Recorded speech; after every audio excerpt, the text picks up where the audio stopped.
division. They have 6 wins on the year. That's already more than they had all of last year.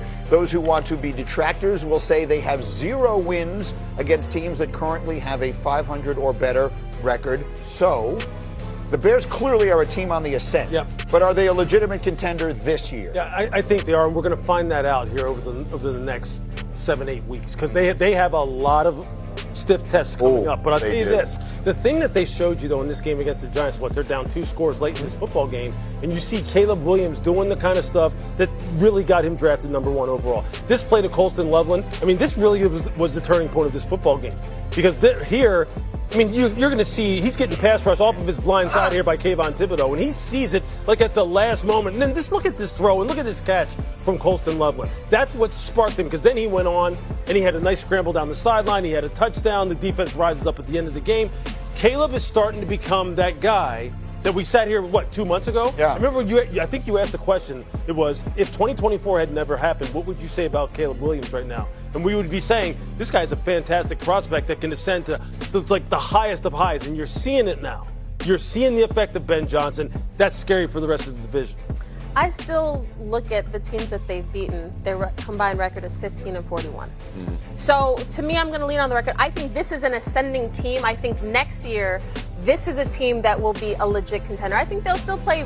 They'll still have a chance this season. But if they don't make the playoffs, I never felt like they had to make the playoffs to prove that this was a successful season. I think what you wanted to see was improved growth week after week from Caleb. You've seen that. I think Ben Johnson has come in, put a stamp on it.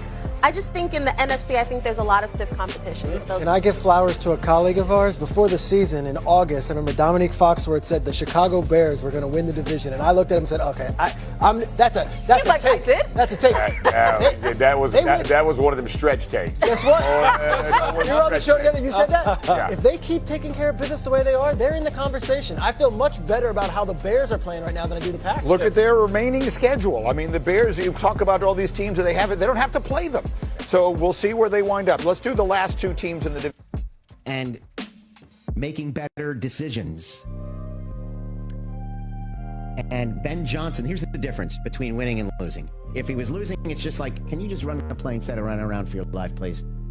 Like, we're scheming these guys open. If one's not open, throw it to 2. And instead, you do what you do to win the game in 2 back-to-back fourth quarters. Now suddenly you're pulling magic. Now you're magic. Listen to this soundbite from the coach here.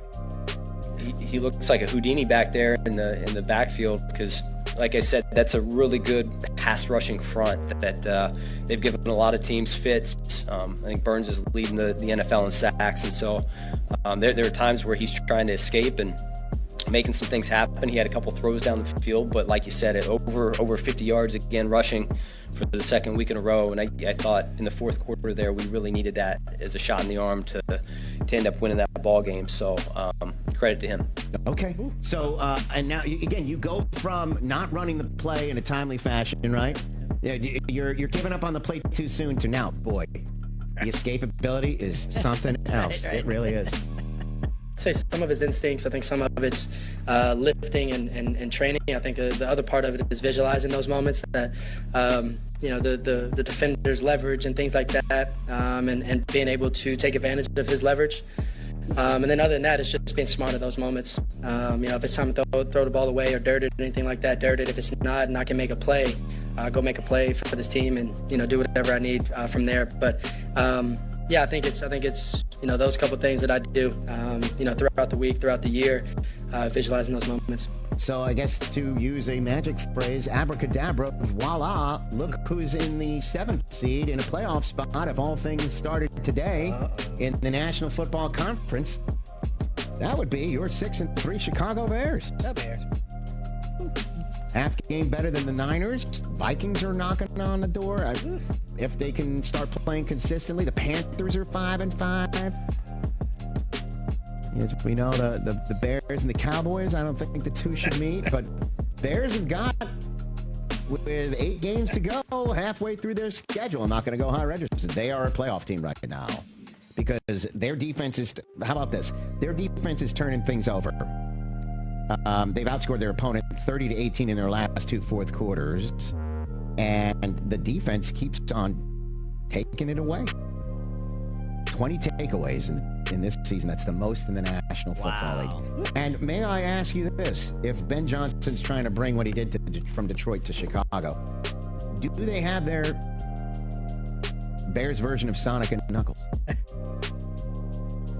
Swift and Monangai. Because Monangai is running downhill inside the 10.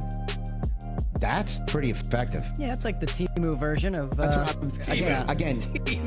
we started the show by showing how Jahmyr Gibbs is setting records for most touchdowns before turning 24. Yeah. That ain't DeAndre Swift.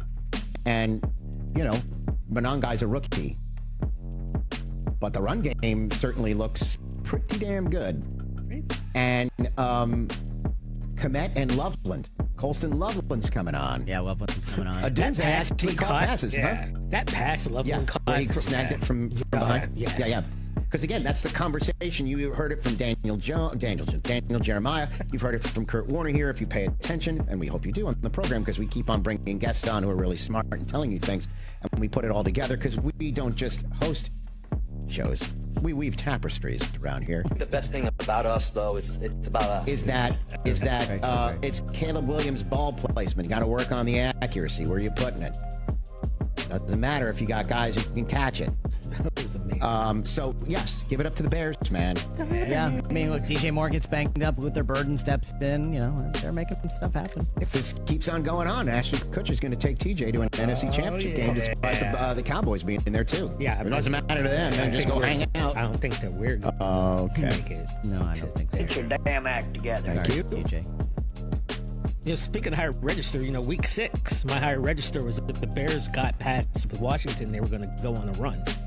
And they've gone on a run. So now, by the way, good use of higher register there. Let me ask you this question, Chris.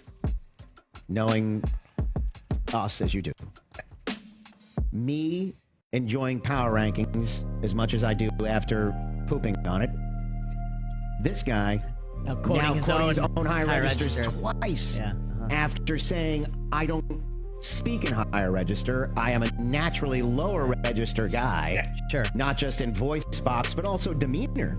Like we're asking him to remove himself from his lane to do that. Doesn't change the result. See now, that's now twice he's quoted his own higher register on this program. I mean, I'm the last of the 3 of us to ever mention a higher register. I think he's starting to get that. I'm not asking you your thoughts. I'm asking him his thoughts on our. I would say one of us had a Caleb Williams high register literally last week. No. It's not about you. I'm talking about you guys. Our transformation as broadcasters. Together. I mean, I think it's great when you guys are doing it. Very good. That was a good job. Very good one. You guys are doing great with it. What a development for our show. Let's take a break. Let's set the stage for